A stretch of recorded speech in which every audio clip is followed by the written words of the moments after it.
Hey y'all, welcome back to the ranch. I'm Jerry Paul, and today I wanted to cover some of the things that we got on our trip to St. Martin, some natural that we found, and other things purchased, mainly all for my bonsai collection. And I had some fun projects that I was working on prior to leaving. They're doing really well, so I wanted to give you the update on those. So it'll be a nice, short, fun video today, catching y'all up and me getting back into the swing of things at the ranch. So that's all coming up on today's episode of Jarhead Bonsai.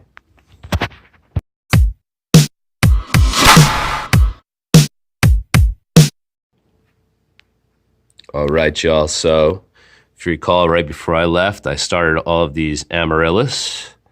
And the way I did it this year is I removed all of the brown wrapper, all that paper, washed the bulbs as clean as possible, cut off any dead root, and then set them in these water containers, some ball jars, some mock milk jugs. And then you put them in the sun. And prior to that, actually, I did cut the tops at every bulb. Okay, so what you see is all this year's growth, all recent growth. Pretty much every single one of them has started. Even this one has a little baby off to the side. You see that little purple thing coming up in the middle? That's its first leaf. Got a green one over here. So let's see, I think this is the only dud thus far. But if we go underneath, it doesn't have as many roots as the other bulbs. So it's possible this is a younger bulb or one that didn't actually get to grow last year. So it might just be a slow starter, but it looks promising. Right up behind that, I wanted to show you, we had pruned a kiwi and we weren't sure if it was going to survive. So let's see if I can get it out here. Here we go. Okay, so you see, this is new growth. So I pruned it down hard. It didn't look very good. Everything that was on it looked like this dead, curled up stuff. So I wasn't sure if it had gone dormant, if I let it get fried. I wasn't sure. I'm not doing my best with kiwis and banana passion fruits and other vines. So that has been a learning process. But we do have new growth on multiple branches. So that's promising. It does look like it dies back a decent amount each time. So I got to remember that. And then some branches just die off entirely. All right. Let's get that back to where it was. Of course, it had excess water in the drip tray, and then I spilt it everywhere because that is what I do. All right, off to the next update. All right, y'all. So always my favorite part of it, growing trees from seed. I just think it's the coolest thing ever. And I never get tired of it. Any type of tree that germinates and grows, it's like my favorite part. So, anyways, this is a Pinus strobus, a white pine. So actually the weeping variety. And there was just this one pine cone that my friend, client, while we were out on a walk, she marched across the lawn, she grabbed it, she took it, she's like, I'm tired of hearing about this pine cone and this tree and how much you want it. So anyways, I got all the seeds out of it, and we have 1, 2, 3, 4, 5 coming up, and it's pretty cool. Not all pines look like this, like that Chinese star looking design, so that's really exciting.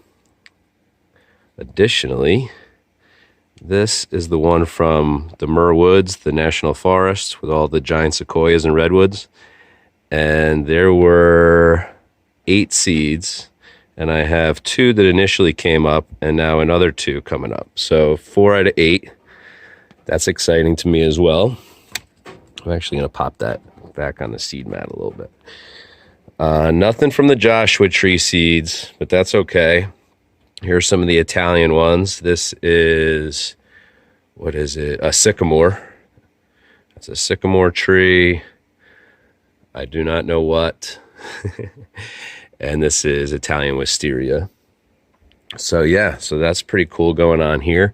And then down over here, I believe I have some sort of, I think these are the Pisceus abies, the Norwegian spruce of some variety. some sort of spruce. You can see they have the smaller heads than the pines. So cool. All right, so let's get upstairs to the St. Martin Souvenir Hall. All right, y'all. So here I have my little bonsai haul from St. Martin, the Dutch side. I had found the coolest pieces of coral. A lot of them were huge, and I was actually picking them up while I was swimming around, doing like shoulder presses with them, checking to see if there's any fossils, and then throwing them back into the ocean. It was really cool. I did get a chance to get these 3 smaller ones. I believe these are just really well worn, some sort of igneous rock, maybe. And then this is a nice little piece of coral that's been bleached out. These are my favorite. I usually try to get at least one from every country or island that I go to. I have found this absolute perfect one. It was about this big. It was kidney shaped with a divot in the middle that I had in my bag. I got to security in St. Martin, and he said, "Oh, what's the rock in your bag, man?" And I pulled it out, and he's like, "Oh, no, I almost even feel bad because it was so nice." I mean, it was perfect, bleached, milk white with room for a roots over coral. But, oh well, hopefully he brought it home and planted it. So, along with that, I saw this. I've been really wanting to get into your tiny, tiny little bonsais. And so I saw this. It's an ashtray. It says St. Martin, go green, rest your ash, you know. And so I thought it was a fun little thing, you know. It supports going green and the environment. It's a nice little ashtray that happens to serve as a tiny little bonsai pot. So I originally thought that I was going to use this seed, which I have set up, and it's soaking in, the bottom of it's soaking in water as if it was an avocado seed. I'm not sure if it was a premature fallen coconut or just a species of palm tree that I don't know of yet, but I managed to get one of these in my bag and back in the luggage. So I just think if this does sprout and grow, it's going to be so big right away that it would kind of be pointless to put in this pot. So I wanted to show you the seed, but I'm not going to plant that in this pot. What I'm going to do is I'm going to add the pot to this planting here. Okay, it's got a cool little zebra cactus here and a nice crawling succulent with tons of little babies that are weeping off the side. I just have to go through with some tweezers and clean up some of the dead stuff. But otherwise, you know, this is going to be a sharp planting. So what I want to do is I want to get that, that tropical palm tree effect. So I'm going to add my coral and my rocks in here as well. And then I'm going to put a African Baobab tree that I have that is rooted as a cutting. And I think, you know, from what I've seen from tropical trees, the cuttings grow much slower, and I think it will have a nice, you know, effect in here. It'll have that miniaturized effect right away because the secondary Baobab leaves, this one would be a cutting off of a 1-year-old seedling. They have a nice canopy already, and they make it look as if it's some sort of a palm tree. So I will, I'm going to go grab that, and we'll plant that together. So hold on here.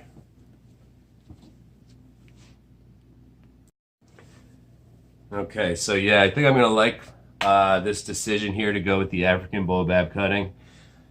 As you see, it's got an awesome tropical style leaf. Right now, actually, this one might be about done and getting ready to fall off. They turn yellow a little bit, the lower leaves, and they fall off, and then you see more coming from the higher internodes.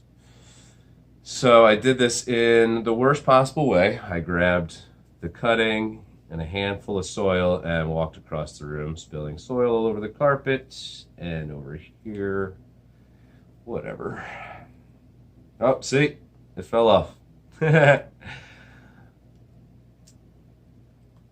But we already have another leaf growing in here, so that wasn't from me damaging it on its way over, trust me.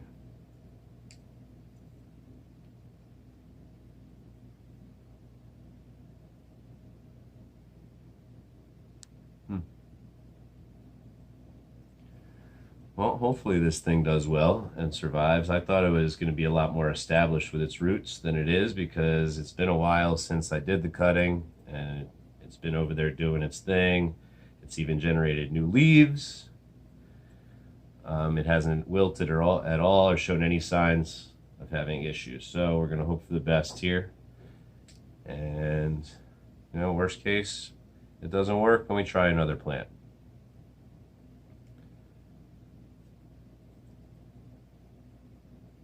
I'm going to let it get down in there deep just so that it could generate some roots all around it.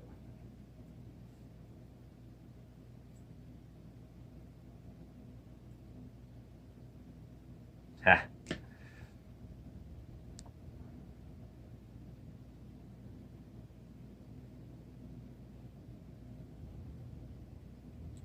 All right, so we'll set that up there. Get a little coral configuration. So I get these out of here.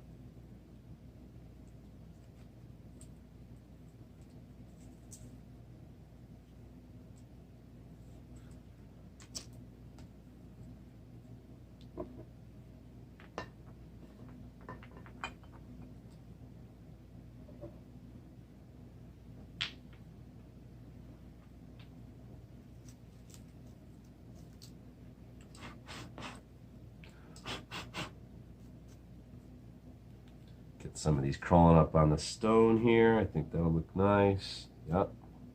See, I like how it gives it a little separation. And by having these crawl up it already, it almost looks like it was a part of the planting already. All right, so that's cool. I dig it.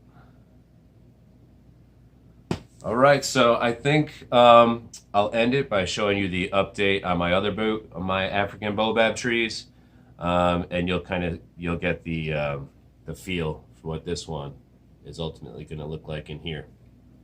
So today is the start of its bonsai life. Stand by for those other African Baobabs.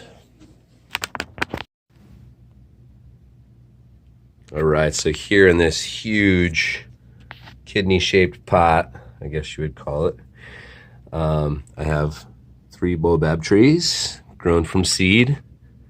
This is the tall guy, the medium, and then the petite. They're all looking nice and healthy, nice dark shiny leaves. We seem to be getting new growth everywhere. And from their last pruning, you know, we got some branching, so I'm just really gonna let these grow this winter. And, you know, I like my little statues and things, so there's my 3 meerkats. I added these red rocks that I found on a hike the other day because they looked, you know, pretty cool and volcanic, so I thought that added a nice little touch. There's another one over here. All right, so last but not least, this is my favorite and oldest of the African Baobab trees. That's the little unicorn my daughter put in there when it was first planted, and a cool obsidian shiny black rock that I'd found on a hike.